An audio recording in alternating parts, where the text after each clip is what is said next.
बिस्मिल्लाहिर्रहमानिर्रहीम अस्सलाम वालेकुम। मैं हूं महरीन सब्तैन। देख रहे हैं आप मेरा यूट्यूब चैनल और फेसबुक पेज। नाज़रीन, गुज़िश्ता दिनों एक वीडियो बहुत वायरल हुई थी और अब इस वीडियो के जो परत खुलकर सामने आया है वो बहुत ही चौंका देने वाले हैं। कहानी बिल्कुल ही मुख्तलिफ निकल कर सामने आई है। इस कहानी के 2-3 पहलू सामने आए हैं। पहले तो मैं मुख्तसरन आपको उस वीडियो के बारे में बता दूँ जिसमें देखा जाता है कि एक बच्ची है, उम्र उसकी 13, 12, 14 साल के दरमियान दिखाई देती है। वो ज़मीन पर बैठी हुई है और एक मर्द और एक औरत खड़े हैं। मर्द जो है उसके बाल काट रहा है, बिल्कुल जड़ के पास से बाल को कैंची से काट रहा है, उसको मारा जा रहा है, उस पर तशद्दुद किया जा रहा है और ये वीडियो जब वायरल होती है तो लोग बहुत ज़्यादा गम-गुस्से का शिकार होते हैं और फिर पुलिस के ऊपर एक प्रेशर बढ़ता है कि इस मुलज़िम को बल्कि इन मुलज़िमान को ढूँढा जाए। उसके बाद जब ये लड़की से ट्रेस किया जाता है तो एक और कहानी आती है, मुल्ज़िमान ट्रेस होते हैं तो एक और कहानी सामने आती है और अब एक बिल्कुल ही मुख्तलिफ कहानी सामने आई। पहले लड़की ने पुलिस को तमाम बातें झूठ बताई, शायद डर के मारे या जिस भी वजह से। लेकिन उसके बाद उस लड़की ने ही एक बयान दिया और फिर पूरी कहानी बताई कि दरअसल उसके बाल काटे क्यों गए थे। उसने ऐसी कौन-सी बात की थी जिसका ये गुस्सा निकला और इस गुस्से के नतीजे में उसके साथ ये सलूक किया गया। लेकिन इसके बाद हमारे एक और बड़े सहाफ़ी हैं, उन्होंने इस लड़की और इसकी बहन और इस पूरे गिरोह के बारे में ऐसे इंकशाफ़ात किए जो आपको चौंका कर रख देंगे। कहानी तो सिर्फ़ एक होती है, उसका रुख सिर्फ़ एक सामने होता है, लेकिन इसके जब परत खुलते हैं तो पता लगता है कि कितनी डीप रूटेड है। ये कहानी कुछ एक ऐसी ही कहानी है जहाँ पर एक लड़की जिसकी वीडियो वायरल होती है, लोग गम-गुस्से का शिकार होते हैं, इश्तियाल में आते हैं। अली हैदर नामी एक सहाफ़ी हैं, हैदर अली। जिन्होंने ये स्टोरी सामने लाई और पुलिस को पेश की और अपने अखबार में भी एक मुकामी में लगाई। लेकिन उसके बाद जब इसको खोला गया तो पता लगा कि हैदर अली नामी ये शख्स ये खुद भी एक स्पा चलाता है और ये खुद भी इस तरह की एक्टिविटीज़ में मुलव्वस है, मुबैना तौर पर ये बात मेरे सामने आई। अब हैदर अली ने ये वीडियो जो सामने दी, न जाने क्यों दी, शायद उसकी अपनी कोई दुश्मनी होगी इन लोगों के साथ। ये लोग जो इस कार्य खैर में शामिल थे, ये भी एक स्पा सेंटर चलाते थे। ना सिर्फ ये कि स्पा मसाज सेंटर चलाया जाता था, बल्कि यहाँ पर बहुत ही इल्लीगल और गलत किस्म की एक्टिविटीज़ भी की जाती थी। ये लड़की जिसके बाल काटे गए, इसकी बहन के बारे में मालूम हुआ है कि वो एक स्नैचिंग ग्रुप का हिस्सा रही है। उसकी तस्वीर जो है वो भी मंज़र-ए-आम पर आई, पुलिस ने बाकायदा तौर पर मेरे साथ शेयर भी की है। ये लड़की और इसके जो दीगर साथी हैं, उनमें वो साथी भी शामिल हैं जिन्होंने इस लड़की के बाल काटे। हैरत अंगेज़ तौर पर ये लड़के जो है, ये मुख्तलिफ वीडियोज़ में इस लड़की के साथ जो कि टिकटॉकर भी है, ईमान, इसके साथ मुख्तलिफ वीडियोज़ में नज़र भी आते रहे। फिर आखिर ऐसा क्या हुआ कि उन्होंने इस वीडियो में इस लड़की के ऊपर तशद्दुद किया, ना सिर्फ तशद्दुद किया बल्कि वीडियो बनाई और वीडियो उसके बाद वायरल भी हुई। लड़की को सबसे ज़्यादा अफ़सोस इस बात का था कि मेरी वीडियो क्यों बनाई गई, वायरल क्यों की गई? लेकिन उसके बाद पता लगता है कि मामला इतना सादा नहीं है। अब ज़रा आते हैं कहानी की तरफ। जो इनिशियली बताई गई वो ये थी कि ये वाक़या इस्लामाबाद में पेश आया, लेकिन अब पता लगता है ये वाक़या पिंडी में पेश आया। बहरिया टाउन फ़ेज़ 4 पहले तो बताया गया, लेकिन फिर ये बात निकल कर आती है कि नहीं, ये लड़की जो कि अडियाला रोड की रिहायशी है और इसके साथ ये वाक़या पिंडी में ही पेश आया। उसके बाद पता लगता है ये स्पा सेंटर दरअसल एक गैंग है जो सरगर्मियों में मुलव्वस है, मुख्तलिफ किस्म की गलत एक्टिविटीज़ में, और उसके बाद बहुत सी चीज़ें इस गैंग की निकल कर सामने आती हैं। अब जनाब, होता कुछ इस तरह से है कि इस लड़की ने जो तफ़सीलात बताई, उसने इनिशियली तो ये कहा कि एक गलत बात मैंने कह दी थी एक कैफ़े में बैठे हुए, जिससे कि ये लड़का ऑफेंड हो गया था और इस लड़के के दोस्तों ने फिर मुझे मेरे घर से उठाया, मुझे एक स्पा में ले जाकर मारा-पीटा गया और मारने-पीटने के बाद मेरे सर के बाल भी काट दिए गए। थाना नसीराबाद और थाना लुईफेर के इलाकों में ये बाल काटने और बदसलूकी का निशाना बनने वाली टिकटॉकर ईमान ने अब नया इंकशाफ कर दिया है। इस लड़की ने जो बताया वो आपको बताती हूँ, फिर एक और कहानी इस गैंग के बारे में जो सामने आई है वो भी आपको बताती हूँ।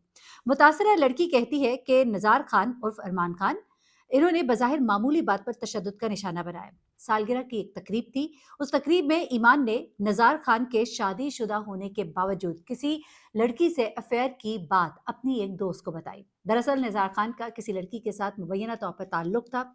उस ताल्लुक की कहानी जो है, इस लड़की ने, ईमान ने, उस सालगिरह में आई हुई एक लड़की को बताई, जो कि ग्रैंड उसकी दोस्त थी। ये बात जो है उस नज़ार खान की बीवी जो कि वहाँ पर मौजूद थी उसने सुन ली और इस वजह से नज़ार खान जो है वो बहुत गुस्सा हुआ, क्योंकि उसको मालूम हुआ कि ये सारी कहानी बताने वाली ईमान है। नज़ार खान ने इस बात पर ईमान को बदसलूकी का निशाना बनाया और जिस वक़्त उसने बदसलूकी का निशाना बनाया, उसके साथ एक और औरत भी तकरीब में मौजूद थी।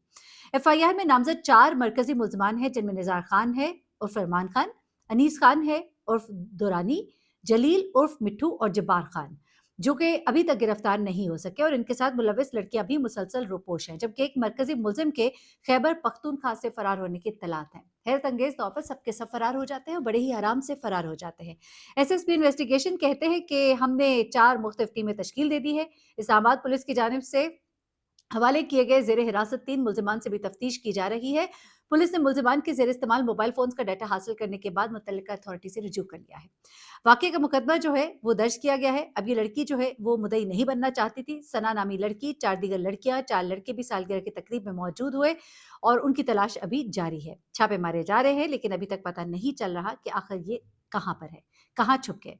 सालगिरह की तकरीब में उसकी सहेली सना वगैरह ने उसके टिकटॉक अकाउंट की रीच ज़्यादा होने की वजह से उसको बुलाया था, लेकिन वहाँ पर जाकर ये बुरी फँस गई। यानी कि ईमान को उसकी दोस्त सना बुलाती है उस सालगिरह में, जहाँ पर के उसके टिकटॉक अकाउंट की वजह से उनको लगता था कि उनका अकाउंट जो है वो बहुत वायरल है और यहाँ पर वो आएगी तो उनकी सालगिरह जो है वो वायरल हो जाएगी। अब यहाँ पर ईमान के बारे में मैं आपको कुछ बातें बताती हूँ। कम उम्र ये लड़की है, बताया ये जा रहा है कि टीनेजर भी शायद नहीं है, लेकिन देखने में लगता है कि शायद टीनेजर है। अच्छा, ये लड़की जो है इसके बारे में बताया जाता है कि मुख्तलिफ टिकटॉक वीडियोज़ बनाती है, जहाँ पर मोटर बाइक पर ये कभी आगे, कभी पीछे लड़कों के बैठी होती है, खुद भी वन व्हीलिंग कर रही होती है। यहाँ पर इदारों के ऊपर सवाल भी आता है कि इस तरह की वीडियोज़ वायरल भी होती रही, लेकिन कोई एक्शन क्यों नहीं लिया गया? उसके बाद इस लड़की के साथ उन वीडियोज़ में जो लड़के दिखाई देते हैं ऑकेजनली, वो लड़के यही हैं जिनको कि गिरफ्तार करने के लिए छापे मारे जा रहे हैं। इसका मतलब ये है कि ये सारे के सारे एक ही गिरोह का हिस्सा थे और ये सब मिलकर टिकटॉक वीडियोज़ बनाते थे। ये लड़के बड़े ही मैच्योर थे जो इस लड़की के साथ काम करते थे, लेकिन इनके बारे में अब कुछ चीज़ें ऐसी पता लगी हैं कि ये लड़के और लड़कियों का जो गिरोह है, ये बाकायदा तौर पे एक स्नैचिंग गिरोह भी है, लोगों से चीज़ें छीनना और बहुत कुछ करना। ईमान की अपनी एक बहन है जो कि इस वक़्त ज़ेर हिरासत है इसी स्नैचिंग के केस में। इसके अलावा 2 लड़के जो इस केस में है नामज़द, वो भी मुख्तलिफ केसेज़ में पहले भी मतलूब है और मुख्तलिफ केसेज़ में पहले भी पकड़े जा चुके हैं, जिसकी डिटेल्स जो है इस वक़्त मेरे पास मौजूद है और वो बहुत ही ज़्यादा आप समझिए कि ऐसी डिटेल्स हैं जिनको सुन के इंसान कहता है कि इतने कम उम्र बच्चे और किस तरह के काम, और साथ में इतनी छोटी-छोटी बच्चियाँ जो है वो मिलकर इतने बड़े मर्दों के साथ ये जो काम कर रही है, तो इनको देखने की ज़रूरत भी है। और टिकटॉक की एक बार फिर से वही बात हो रही है कि किस तरह से गलत कामों का इस्तेमाल जो है वो टिकटॉक पर किया जाता है और टिकटॉक इस्तेमाल करने वाले ये सब लोग जो है ये किस तरह के कामों में मुलव्वस इस वक़्त पाए जा रहे हैं। अभी हैरानकुन तौर पर हैदर अली नामी शख्स जो है वो एफआईआर से बच निकलता है, जो कि सहाफ़ी तो है लेकिन बताया जा रहा है कि उसका भी ताल्लुक इनके साथ है। अब ज़रा सुनिएगा, इस ग्रुप में बाकायदा तौर पे आयशा एक गैंग की मेंबर है, थाना खन्ना इस्लामाबाद में स्नैचिंग केस में वो गिरफ्तार है, जो कि ईमान की बहन बताई जाती है। हमज़ा एक और मेंबर है जो इस वक़्त थाना खन्ना में स्नैचिंग केस में गिरफ्तार है। एक और लड़का है निज़ार, जो कि मेन मुल्ज़िम है, 8 मुकदमात में पहले से ही नामज़द है। उसके अलावा डकैती, स्नैचिंग और राज़दानी के केसेज़ उस पर पहले ही मौजूद हैं। ये पूरी टीम स्पास सेंटर के ज़रिए जदीद अंदाज़ के गैर कानूनी काम करती है और इनमें रिश्वत, ब्लैकमेलिंग, पुलिस को दबाव में लाना, ये सब का सब इस स्पा सेंटर के ज़ेरे निगरानी होता है।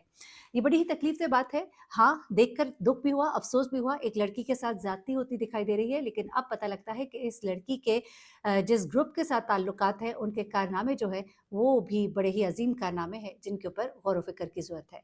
एनीवे, ये थी अभी तक की डिटेल्स इस केस के बारे में। मैंने कहा आपको मैं बताऊँ क्योंकि एक वायरल केस था, लोग जानना चाहते थे कि आखिर ईमान ने ऐसा क्या कहा था कि उसके साथ ये किया गया। तो जनाब ईमान ने ये एक बड़ा राज़ फ़ाश किया था, जिसकी वजह से उसके साथ ये सब कुछ हुआ। अपना बहुत ख्याल रखिएगा, दुआ में याद रखिएगा। अल्लाह हाफ़िज़।